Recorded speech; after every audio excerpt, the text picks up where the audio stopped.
Hello everyone, welcome back to my channel. I hope you all are fine. I am Mahima Dabbas और हम कर रहे थे क्लास 10th पॉलिटिकल साइंस का chapter outcomes of democracy. आज की वीडियो में हम दो टॉपिक्स के बारे में पढ़ेंगे। First is economic growth and development and second is reduction of inequality and poverty. So let's get started. So our first topic is economic growth and development. हमने लास्ट वीडियो में पढ़ा था कि डेमोक्रेसी के क्या क्या आउटकम्स होते हैं और डेमोक्रेसी एक बेटर ऑप्शन है या नहीं। सो क्वेश्चन आता है कि क्या डेमोक्रेसी एक ऐसी गवर्नमेंट को प्रोड्यूस करती है जो इकोनॉमिकली भी बहुत ज़्यादा स्ट्रॉन्ग हो। सो इसका आंसर है नो। डेमोक्रेसी एक गुड गवर्नमेंट को, मतलब एक अच्छी गवर्नमेंट को तो प्रोड्यूस करती है, पर ज़रूरी नहीं कि वो गवर्नमेंट इकोनॉमिकली भी बहुत ज़्यादा स्ट्रॉन्ग हो। तो अगर हम 1950 से लेके 2000 तक, मतलब जो 50 साल का जो डिफरेंस है ये, इसको अगर देखें और कंपेयर करें तो जो डिक्टेटरशिप है उसकी जो इकोनॉमिक ग्रोथ है वो एज़ कंपेयर टू डेमोक्रेसी थोड़ी ज़्यादा है। मतलब डिक्टेटरशिप में इकोनॉमिक ग्रोथ ज़्यादा हुई है। तो जो डेमोक्रेसी की इनएबिलिटी है to achieve higher economic growth, वो एक थोड़ा सा चिंता का टॉपिक है। लेकिन सिर्फ एक इकोनॉमिक ग्रोथ की वजह से हम एक डेमोक्रेसी को रिजेक्ट नहीं कर सकते, क्योंकि जैसे कि हमने डेमोक्रेसी के आउटकम्स के बारे में पढ़ा था, डेमोक्रेसी एक बहुत ही अच्छी फॉर्म ऑफ गवर्नमेंट प्रोड्यूस करती है।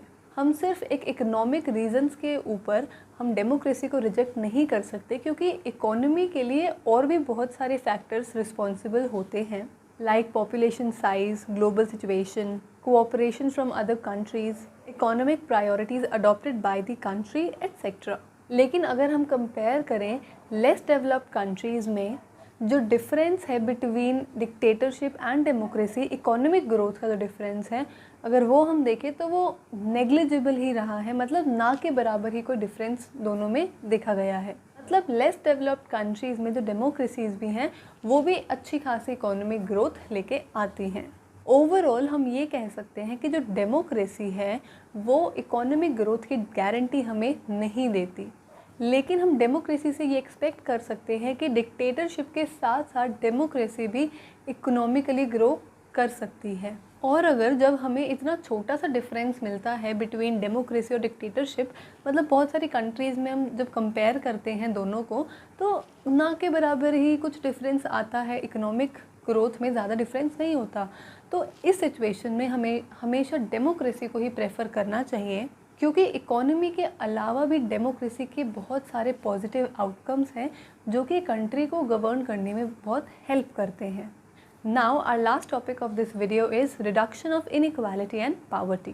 हमने अभी पढ़ा कि हमें डेमोक्रेसी से इकोनॉमिक डेवलपमेंट को एक्सपेक्ट करना चाहिए, लेकिन इकोनॉमिक डेवलपमेंट से ज़्यादा हमें डेमोक्रेसी से ये एक्सपेक्ट करना चाहिए कि डेमोक्रेसी की वजह से जो इकोनॉमिक डिस्पैरिटीज़ हैं वो कम हो जाए सोसाइटी में। क्योंकि मान लो एक कंट्री इकोनॉमिक ग्रोथ अपनी अचीव कर लेती है, लेकिन उसके बाद जो वेल्थ होगी, जो भी उन्होंने पैसा कमाया है, वो इक्वली डिस्ट्रीब्यूट नहीं होगी हर एक सिटीज़न में, जिससे कि जो इनइक्वालिटी और पावर्टी है वो रिड्यूस नहीं हो पाएगी। जितनी भी डेमोक्रेसीज़ हैं वो सारी बेस्ड हैं पॉलिटिकल इक्वालिटी पर। मतलब वो लोगों को इक्वल रिप्रेजेंटेशन देती है, इक्वल वोटिंग राइट्स देती है, मतलब पॉलिटिकली जितनी भी राइट्स हैं वो सबको इक्वल देती है। मतलब हम बोलते हैं ना कि everyone is equal before the law, तो कानून के सामने सभी इक्वल हैं और डेमोक्रेसी ये इक्वालिटी हमें प्रोवाइड कराती है। लेकिन हम पॉलिटिकल इक्वालिटी में तो लोगों को लेके आ रहे हैं, सबको इक्वल राइट्स प्रोवाइड करा रहे हैं, लेकिन उसी के साथ इकोनॉमिक इनइक्वालिटीज़ इंक्रीज़ होती जा रही हैं। कुछ ऐसे रिच पीपल हैं, अमीर लोग ऐसे हैं जिनके पास मैक्सिमम जो इनकम है एक कंट्री की, या जो वेल्थ है वो सिर्फ उन्हीं के पास जा रही है, और जो इन लोगों का नंबर है वो बहुत ही ज़्यादा स्मॉल है, और उसी के साथ जो उनका शेयर है गवर्नमेंट की इनकम में वो भी इंक्रीज़ होता जा रहा है। और जो लोग सोसाइटी में बिल्कुल ही लोअर लेवल पे हैं उनके पास डिपेंड करने के लिए कुछ है ही नहीं।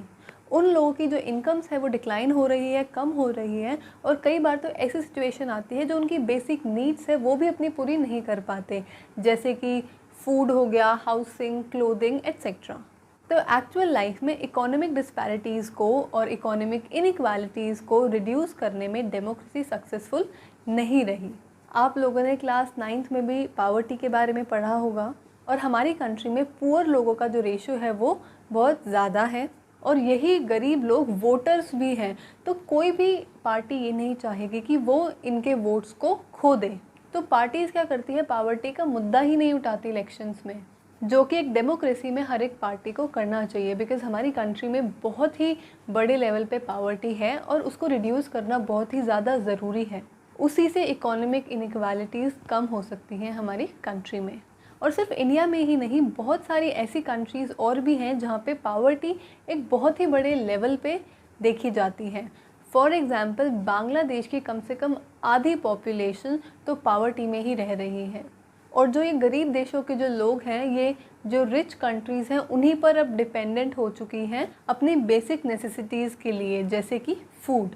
सो दैट्स इट। इस वीडियो में इतना ही। नेक्स्ट वीडियो में हम पढ़ेंगे about accommodation of social diversity and dignity and freedom of the citizens.